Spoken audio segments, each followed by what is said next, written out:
بسم اللہ الرحمن الرحیم۔ السلام علیکم۔ انشاءاللہ ہم آج بھی پروفیسر سید محمد سلیم رحمۃ اللہ علیہ کی کتاب مسلمان خواتین کی دینی اور علمی خدمات کا مطالعہ جاری رکھیں گے۔ الحمدللہ آج اس سلسلے میں ہماری تیسری نشست ہے، اور ابھی تک ہم اس کتاب کے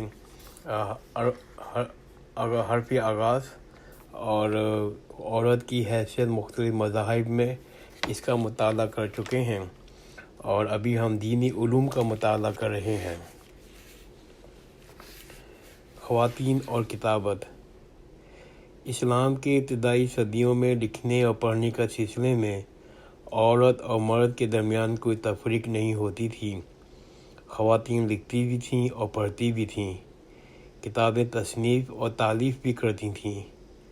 جب بیت المقدس میں اور شام کے علاقے میں عیسائی صلیبیوں کی حکومت قائم ہو گئی تو بڑا اخلاقی فساد رونما ہوا۔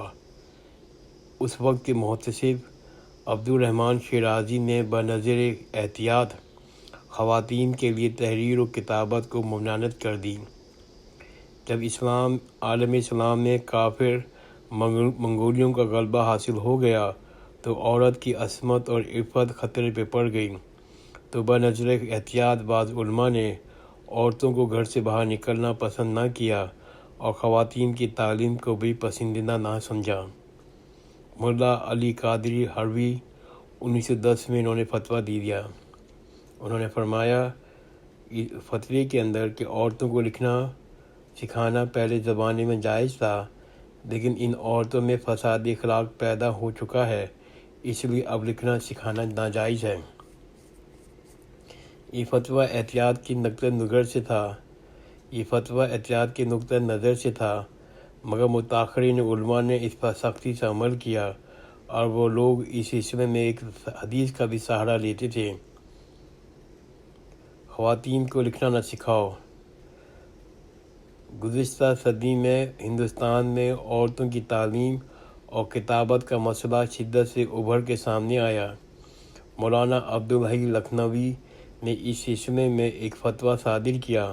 انہوں نے فرمایا کہ بہکی والی حدیثیں تو درست نہیں ہیں، البتہ مستند حدیث یہ ہے کہ حضور اکرم صلی اللہ علیہ وآلہ وسلم نے ایک صحابیہ سے کہا، تم حفصہ کو اس طرح لکھنا بھی سکھا دو جس طرح تم نے اپنے نملہ پھنسیوں کی پھونک سکھائی ہے۔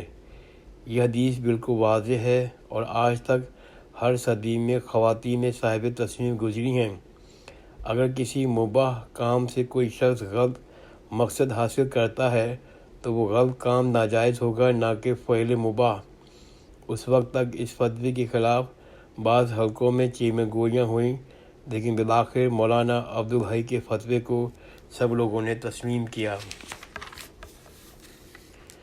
اشاعت علم اور صحابیات۔ حضرت عائشہ رضی اللہ عنہا۔ تمام ازواج مطہرات نے مشکوات نبوت سے فیض حاصل کیا تھا، پھر تمام ازواج مطہرات ہی اشاعت دین اور ترویج علم میں مشغول رہیں۔ تمام ہی ازواج مطہرات سے رسول اللہ صلی اللہ علیہ وآلہ وسلم کی احادیث منقول ہیں، کسی سے کم کسی سے زیادہ، مگر ان میں حضرت عائشہ رضی اللہ عنہا اور حضرت سلمہ رضی اللہ عنہا کا مرتبہ بلند ہے۔ حضرت سلمہ رضی اللہ عنہا کا مرتبہ بلند ہے۔ حضرت عائشہ رضی اللہ عنہا علوم دین میں ماہر تھیں۔ وہ حضرت عمر رضی اللہ عنہ اور حضرت عثمان رضی اللہ عنہ کی خلافت کے زمانے میں مسائل بیان کرتی تھیں اور فتوے دیتی تھیں۔ خود حضرت عمر رضی اللہ عنہ اور حضرت عثمان رضی اللہ عنہ بعض امور میں ان کی رائے دریافت کرتے تھے۔ بعض خاص معاملات میں ان سے دریافت کرتے تھے کہ اس سلسلے میں آپ صلی اللہ علیہ وآلہ وسلم کے پاس کوئی حدیث ہے۔ عام صحابہ قرآن، حدیث اور فقہ کے مسائل بھی ان کی طرف رجوع کرتے تھے۔ وہ پردے کے پیچھے بیٹھ کر ان سوالات کا جواب دیتی تھیں۔ اشاعت علم کے لیے انہوں نے اپنے گھر میں مدرسے کھول لیا تھا، جہاں وہ بچیوں کو تعلیم دیتی تھیں۔ ان کے علوم کی روایت کرنے والوں میں عام طور پر ان کے بھتیجے قاسم بن محمد بن ابی بکر اور ان کے بھانجے عروہ بن زبیر حضرت اسما بنت ابی بکر کے بیٹے ہیں۔ حضرت ابو ہریرہ اور حضرت ابن عباس کے بعد سب سے زیادہ احادیث حضرت عائشہ رضی اللہ عنہ نے بیان کی ہیں۔ وہ دینی علوم کے علاوہ اشعار عرب، انصار عرب، تیربی عرب کی بھی ماہر تھیں۔ یہ علوم انہوں نے اپنے والد حضرت ابی بکر سے سیکھے تھے۔ 9 سال کی عمر میں رسول اللہ صلی اللہ علیہ وآلہ وسلم سے ان کی شادی ہوئی تھی اور 18 سال کی عمر میں بیوہ ہو گئیں اور 57 ہجری میں ان کا انتقال ہوا۔ حضرت ام سلمہ رضی اللہ عنہ آپ سن رسیدہ خاتون تھیں۔ سن 2 ہجری میں رسول اللہ صلی اللہ علیہ وسلم نے آپ کا عقد ہوا۔ سن 2 ہجری میں رسول اللہ صلی اللہ علیہ وسلم سے آپ کا عقد ہوا۔ اسلامی علوم میں ان کا درجہ بلند ہے۔ انہوں نے گھر پر ایک مدرسہ کھول لیا تھا جس میں قرآن، فن قرات، تفسیر، حدیث کی وہ تعلیم دیتی تھیں۔ ان کے مدرسے سے فارغ ہوئے بعض لوگ بڑے عالم ہوئے۔ فن قرات میں اہل مدینہ کے امام حضرت شبیح بن نصاح یہ حضرت ام سلمہ رضی اللہ عنہ کے غلام تھے۔ ان کی ساری تعلیم و تربیت حضرت ام سلمہ نے کی تھی۔ اہل مدینہ نے ان سے فن قرات کا فیض حاصل کیا تھا۔ مدینہ کے دوسرے بڑے قاری نافع مولا ابن عمر رضی اللہ عنہ ہیں۔ نافع غلام تو حضرت عبداللہ بن عمر کے تھے، مگر قرات کی تعلیم انہوں نے حضرت ام سلمہ سے حاصل کی تھی۔ اس میں اہل مدینہ میں فن تجوید اور قرات کا فیض حضرت ام سلمہ کے ذریعے پھیلا۔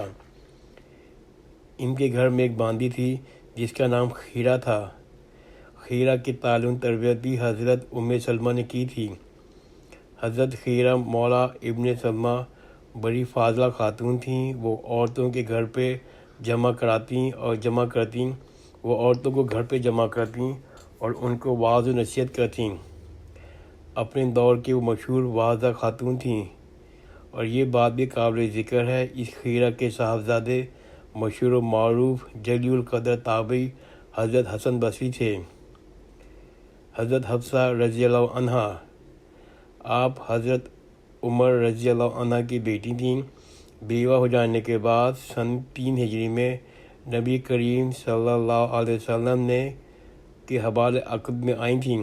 آپ بڑی زاہد و عابد خاتون تھیں، اکثر روزے رکھتی تھیں، راتوں کو اٹھ کر نمازیں پڑھتی تھیں۔ حضرت ابو بکر رضی اللہ عنہ نے جب قرآن مجید کی پہلی مرتبہ کتابی شکل میں مضمون فرمایا تو اس مقدس کتاب کی امانت دار یہی خاتون تھیں۔ ان کے عزیز رشتہ دار ان کے احادیث کی روایت کرتے تھے۔ 45 ہجری میں ان کا انتقال ہوا۔ حضرت میمونہ رضی اللہ عنہا یہ بھی عمر رسیدہ خاتون تھیں۔ جب یہ نبی کریم صلی اللہ علیہ وآلہ وسلم کے نکاح میں آئیں، تعلیم و تربیت میں ان کا خاص ملکہ حاصل تھا۔ ان کے غلام یسار تھے۔ ان کے 4 لڑکے تھے، عطا بن یسار، سلیمان بن یسار، مسلم بن یسار اور عبد المالک بن یسار۔ حضرت میمونہ رضی اللہ عنہ کی تعلیم و تربیت کا نتیجہ تھا کہ یہ غلام زادے بڑے عالم بن گئے۔ ان چاروں کا شمار مدینہ کے فقیہ میں ہوتا تھا۔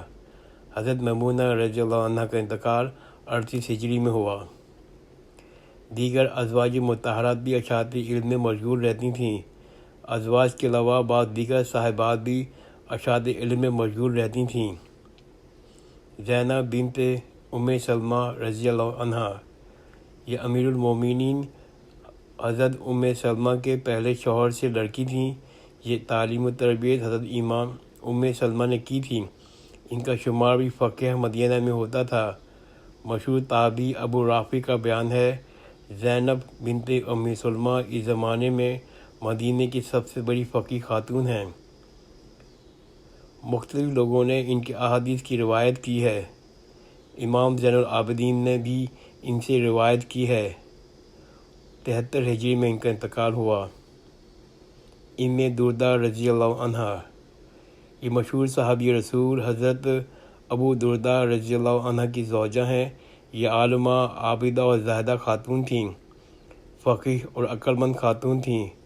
بہت سے صحابہ نے ان سے احادیث روایت کی ہے۔ ابی درداء کے مدرسے میں بچوں اور بچیوں کو یہ تختیں لکھاتی تھیں اور لکھنا بھی خوب جانتی تھیں۔ فاطمہ بن قیس رضی اللہ عنہ خاتون آغاز اسلام میں ہی اسلام کی دولت سے بہرہ مند ہو گئی تھیں۔ مدینہ سے ہجرت کر کے مدینہ میں آئیں، مکہ سے ہجرت کر کے مدینہ میں آئیں۔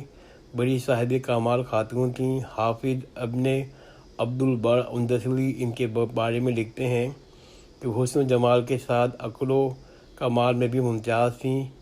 اسی خاتون کو شرف بھی حاصل ہے۔ حضرت عمر رضی اللہ عنہ کی شہادت کے بعد نئے امیر کا منتخب کرنے کی اصحاب شورا کی مجلس ان کے گھر پہ منعقد ہوئی تھی۔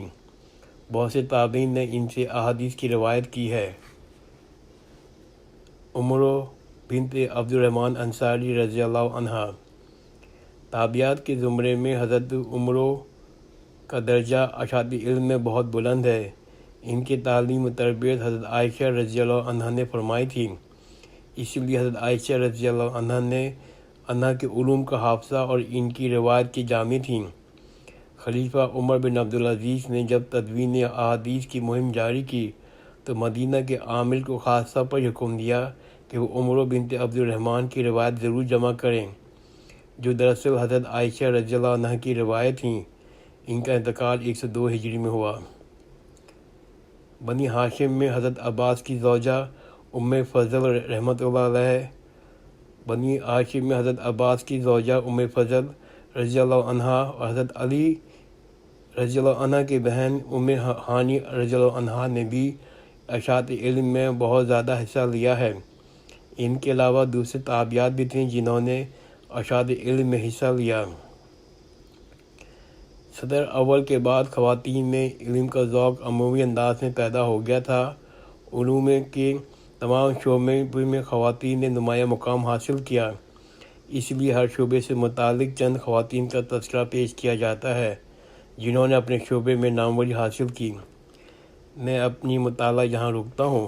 انشاءاللہ آئندہ کی نشست میں ہم اس باب کا مطالعہ جاری رکھیں گے، اور جو آئندہ کا جو ہمارا باب ہے وہ ہے خواتین کی تعلیم پاکستان اور ہندوستان میں۔ جزاک اللہ خیر، خدا حافظ۔